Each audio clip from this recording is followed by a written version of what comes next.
বিভিন্ন জায়গায় শোক করতে যান।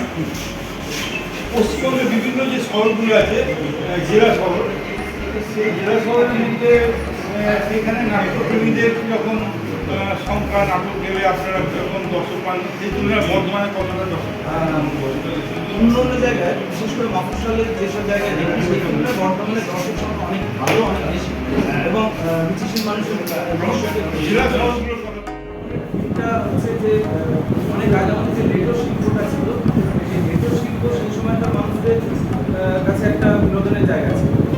তখন সেই রেডিওটা মানুষ দেখত, তখন আমাদের হাতে বিনোদনের জিনিস বেশি ছিল না, সেই সময় এই নাটকটা দেখত, সেই রেডিও দেখতে যেত।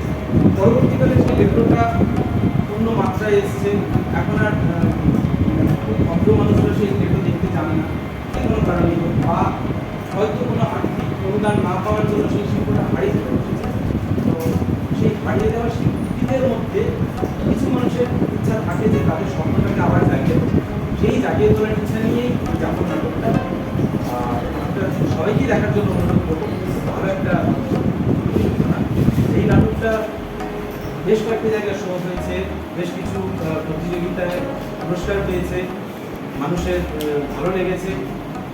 ফলক ভালো যে দিল্লিতে সারা ভারতে নাটক প্রতিযোগিতারা নাটক প্রতিযোগিতা, সেখানে এই নাটকটা 10টা পুরস্কার পেয়েছে, সেখানে 8টা বিভাগে প্রথম পুরস্কার পেয়ে এসছে এবং বর্ধমানের মান ওখানে।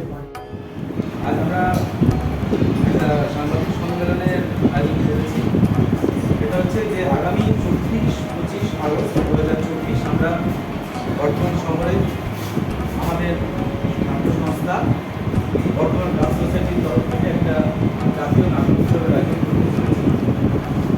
সেই বিষয়ে আজকে আমাদের 24-25 আগস্ট 2024 আজমগড় উত্তরপ্রদেশের নাটক বুড়ি কাকি, সূত্রধর সংস্থানের প্রযোজনা। দ্বিতীয় দিন অর্থাৎ 25 তারিখ প্রথম দর্শনে থাকবে একটি ভালোবাসার গল্প, যে নাটকটা সাতকাহানিয়ার এবং আমরা নাট্য সংস্থার প্রযোজনা। এবং দ্বিতীয় দর্শন বা শেষ দর্শন, সেটা হচ্ছে আমাদের নিজেদের নাটক যাপন। এই 4টে নাট্য উৎসবের সঙ্গে সঙ্গে আমরা সোশ্যাল ওয়ার্ক করে থাকি, সেগুলো আমরা সেখান থেকে করছি। এবং আমাদের অ্যাবাউট বলে যে আমাদের যে সংস্থার ছোট্ট ইতিহাস, সমস্ত সাংবাদিক বন্ধুদের হাতে দিচ্ছি আমরা। আপনারা দেখবেন আমরা কীরকম কাজ করি না করি, আপনারা জানেন। দীর্ঘদিন আপনারা আমাদের সঙ্গে থেকেছেন, আমাদের দারুণভাবে সাহায্য করেছেন, আর অনেক কিছু করবেন এই আশা করি। লিফলেট যেটা দিয়েছি সেটা দেখবেন, আর নাটকের যে লিফলেট, সেই লিফলেটটা আমরা প্রচার করছি বাইরে।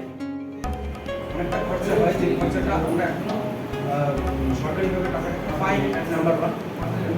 ইনিশিয়ালি কিছু আমাদের পেমেন্ট করতেই হয়, আর বাইরের প্রদেশ থেকে আসছে তাদেরও খরচা, তাদের থাকা খাওয়া সমস্ত খরচা যেগুলো হয়, সেই খরচাটা কিছুটা এখন তুলছি।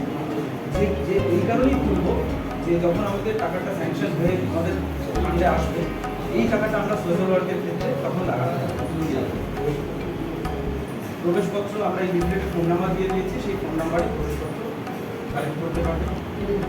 তাছাড়াও আমাদের সংস্কৃতি হলের সামনে যে সাইকেল স্ট্যান্ডটা আছে, সেই সাইকেল স্ট্যান্ডে পার্থ চ্যাটার্জি, ওনার কাছে কিছু রাখা থাকছে। লোকনাথ সাউন্ড আমাদের